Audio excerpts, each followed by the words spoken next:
Hello, I'm fixing everything, and today I will show you how to test the alternator on a BMW 5 Series, 6 Series and 7 Series.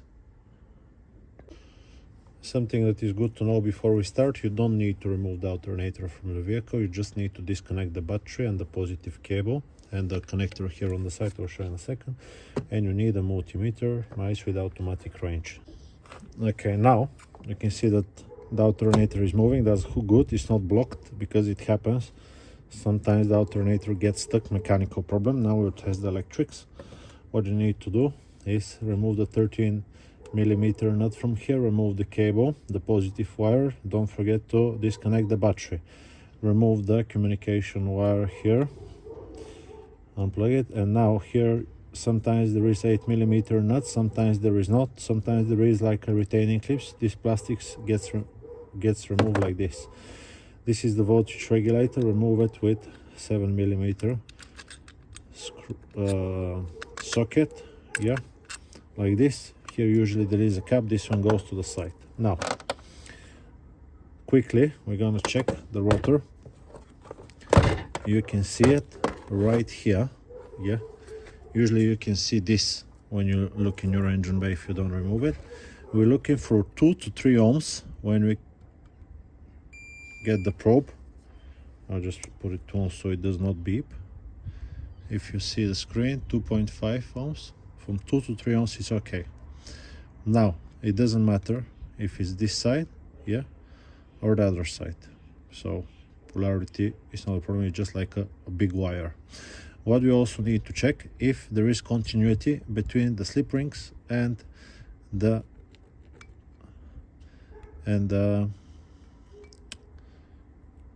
casing of the alternator. This is 16 mega ohms, so that's okay. And now we'll check the other side. 14, 17 mega ohms, that's perfectly fine. Mega ohms is a very large number, so it's like nothing. Now, next thing we're going to check is the rectifier bridge. What you want to do: take the negative probe, black one, put it onto here. That's the post for the big red wires for the positive terminal, and touch here. Okay, this will check the diodes. We're looking for 0.5, 0.45, it's okay. 4.5 is okay. 4.5 is okay. So that's the first three. You can take the opposite and see that they don't go back. Nothing, nothing, nothing. If it beeps, it's a problem, and it's showing like a 0, 0. Now what you're gonna do is take the positive, yeah, put it here and touch it onto this side. Can you see these three? 1, 2, and the third one. So this means the rectifier bridge is perfectly fine. You can take it again, black one, open, open, open, nothing. Good, so the rectifier bridge is okay. Next thing we're gonna check is the stator winding. We want to go on the side of them and hear them beep. But most importantly, we want to get on one of them, yeah, put the other one here and see nothing. If you hear beeping, it's going in the bin, yeah. If it's shorted to the wall, because it is possible, most possible if you ask me, it's going to the bin. So this is okay. This whole thing should work perfectly fine. Now you still might not have voltage coming and not charging. The last culprit will be this one. What you can do, which is not testing the alternator, but you can check the voltage that comes to the cable when the ignition is on. If you have 8 volts, it's definitely the voltage regulator.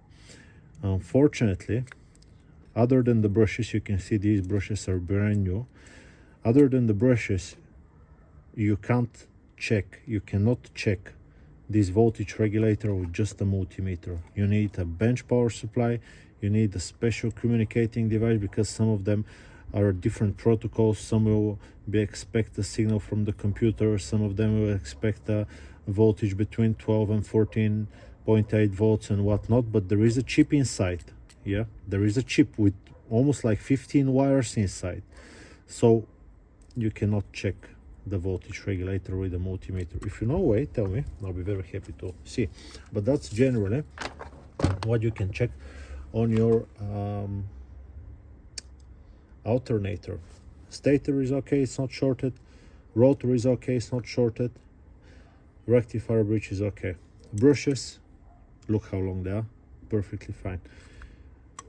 Other thing, it's the signal to the voltage regulator. I hope this video, and it turns. This one is not the best.